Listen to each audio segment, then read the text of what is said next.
semua industri berdasarkan Permendak nomor 8 harus mengikuti program DMO ini. Karena harga yang dinikmati oleh industri selain minyak goreng sebenarnya lebih murah, Rp7.000-nya lebih dari Rp7.000 per liternya.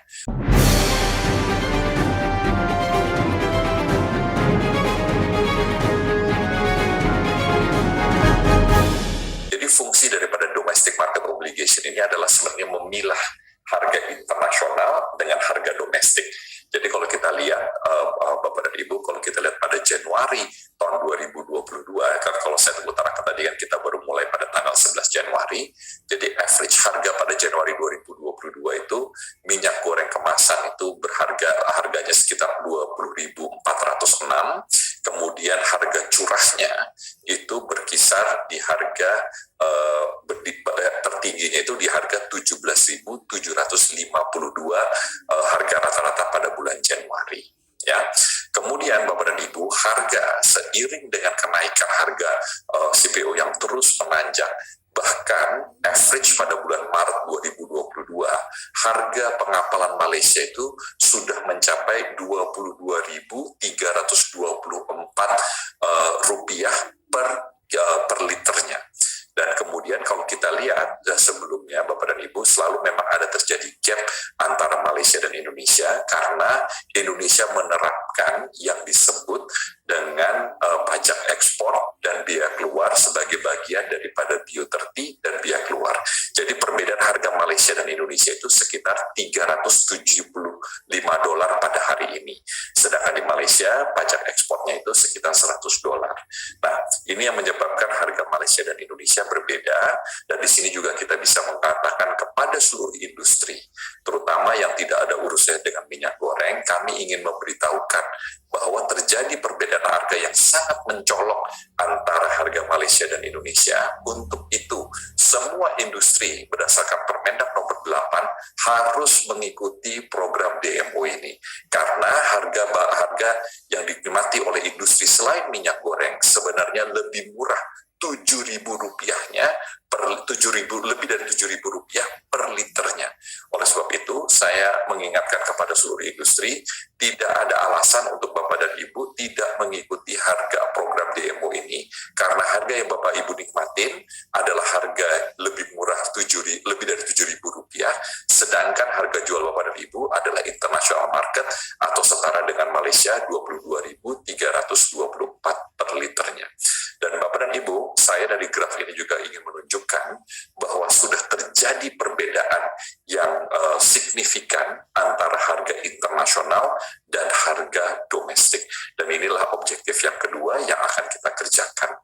Tetapi Bapak dan Ibu, ketika terjadi split harga yang begini besar, akan terjadi banyak kerancuan-kerancuan. Salah satunya adalah kemungkinan tentang adanya minyak pemerintah atau minyak yang kami kumpulkan berdasarkan DMO itu menjadi masuk kepada industri dengan harga internasional. Ini juga menyebabkan leakage ya, atau menyebabkan kebocoran. Dan yang kedua adalah tindakan melawan hukum atau bisa mengekspor tanpa izin dan menyebabkan keuntungan yang luar biasa. Bahwa Kementerian Perdagangan yang bekerja sama dengan Satgas Pangan dan mungkin juga sekarang ditambah dengan Badan Pangan Nasional, kita mempunyai dasar hukum yaitu Undang-Undang Nomor 7 Tahun 2014 tentang Perdagangan, Undang-Undang Nomor 8 Tahun 99 tentang Perlindungan Konsumen, dan Perpres Nomor 71 Tahun 2015 dan Perpres 59 Tahun 2020 tentang penetapan dan penyimpanan daripada bahan pokok dan bahan penting. Jadi setelah dua undang-undang tersebut yang memberikan jaminan stabilisasi harga dan ketersediaan bahan penting merupakan tugas pemerintah pusat dan pemerintah daerah. Sedangkan Undang-Undang Konsumen tahun 8 tahun 99 mengatakan bahwa pelaku usaha dalam menawarkan barang dan atau jasa yang ditujukan untuk diperdagangkan dilarang menawarkan, mempromosikan, mengiklankan, atau membuat pernyataan yang tidak benar atau menyesatkan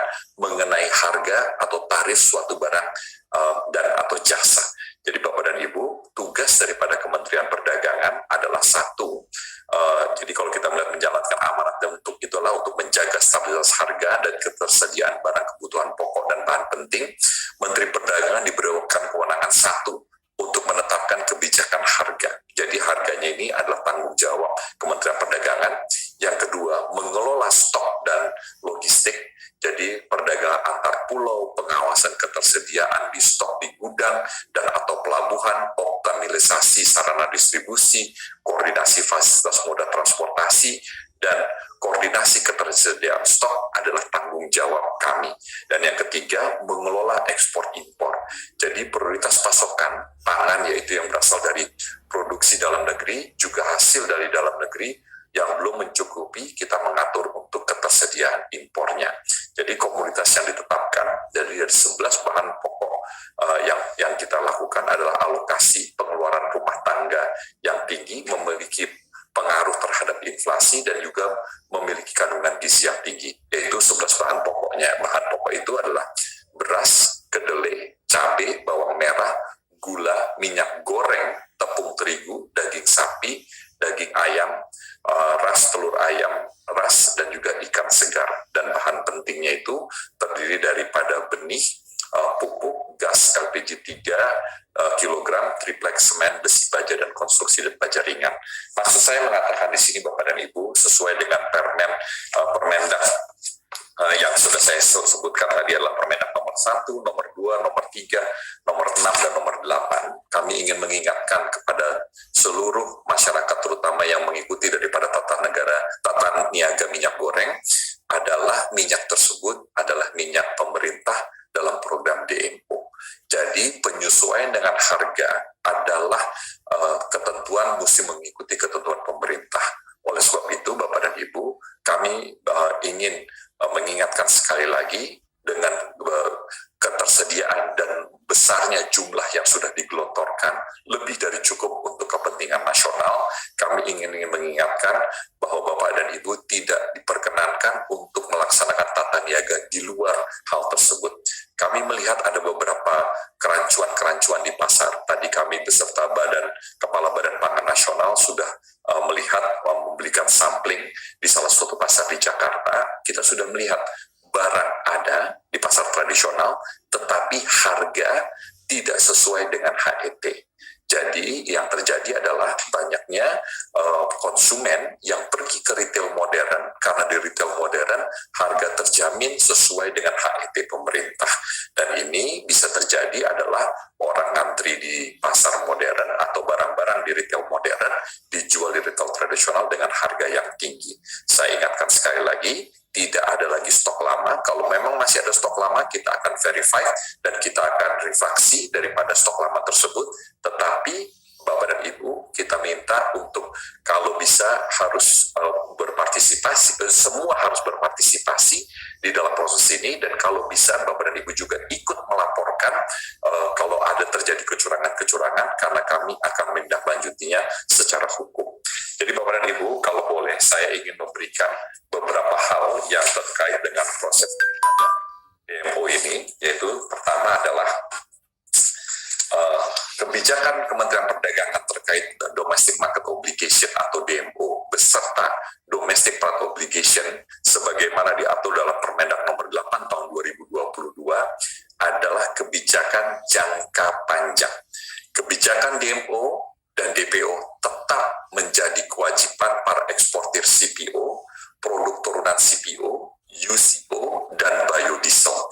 Bahkan kami akan mengeluarkan peraturan baru yang mewajibkan daripada DMO ini akan kami naikkan dari 20% hari ini menjadi 30% untuk besok pagi. Jadi Bapak dan Ibu, untuk memastikan adanya stok di dalam negeri ini, kita akan naikkan dari 20% hari ini menjadi 30% yang akan diatur berdasarkan peraturan Direktur Jenderal Perdagangan Luar Negeri. Dan Kemendak akan mengendalikan bahan baku minyak goreng melalui kebijakan DMO dan DPO ini sehingga bahan baku minyak goreng akan selalu terjamin ketersediaannya.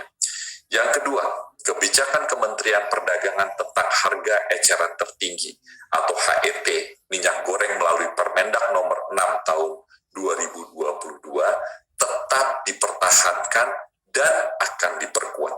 Kebijakan ini diharapkan dapat terus menjaga stabilitas harga minyak goreng yang tetap terjangkau oleh masyarakat luas. Harga HET minyak goreng curah sebesar 11.500 per liternya, minyak goreng kemasan sederhana sebesar 13.500 per liternya, dan minyak goreng kemasan premium sebesar 14.000 per liternya. Di tengah harga CPO internasional yang masih tinggi dan mengingat Indonesia sebagai produsen CPO, peraturan ini diharapkan dapat memberikan keadilan dan kenyamanan pada masyarakat karena mendapatkan harga yang lebih terjangkau.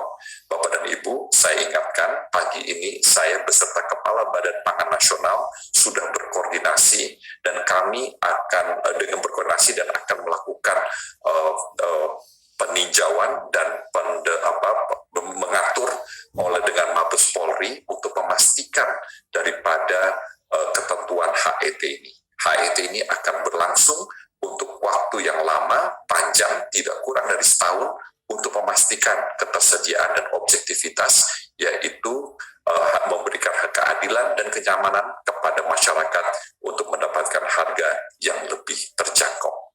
Yang ketiga, pemerintah akan melayani dan melindungi seluruh lapisan masyarakat di seluruh tanah air, namun pemerintah harus memberikan keberpihakan kepada masyarakat kecil. Karena itu, minyak goreng curah tidak boleh disalahgunakan, terutama oleh industri menengah dan industri besar. Minyak goreng curah harus tetap diperuntukkan bagi masyarakat berpenghasilan rendah, industri mikro, dan kecil. Saya ingatkan sekali lagi Bapak dan Ibu, ini adalah minyak pemerintah, program pemerintah, dan sesuai dengan Undang-Undang Nomor 7 dan Nomor 7 Perdagangan dan Undang-Undang Nomor 9 tentang Perlindungan Konsumen adalah diperuntukkan kepada masyarakat yang memang menjadi objek daripada peraturan tersebut. Yang keempat, Bapak dan Ibu, Kementerian Perdagangan memastikan pasokan minyak goreng akan tersalurkan kepada seluruh masyarakat. Pasokan minyak goreng curah akan memenuhi seluruh pasar tradisional di Indonesia secara kontinu, konsisten, agar masyarakat bisa mendapatkan minyak goreng lebih mudah dengan harga terjangkau. Memastikan pasokan dan ketersediaan minyak goreng kemasan sederhana dan premium di jaringan pasar modern secara kontinu di seluruh wilayah Indonesia. Jaringan pasar modern ini mudah dikontrol, baik distribusi, harga, dan stoknya, serta mudah diakses oleh masyarakat luas, terutama di perkotaan dan kota kecamatan. Yang kelima, Bapak dan Ibu, Kementerian Perdagangan bersama dengan Satgas Pangan dan seluruh kementerian dan lembaga akan menindak tegas oknum yang menghambat pasokan dan distribusi dengan cara menimbun, memainkan harga, serta tindakan yang melawan hukum dan ketentuan lainnya. Kami sudah koordinasi dengan melekat dengan Mabes Polri, dan kami ingatkan kepada seluruh yang mengikuti tata niaga perdagangan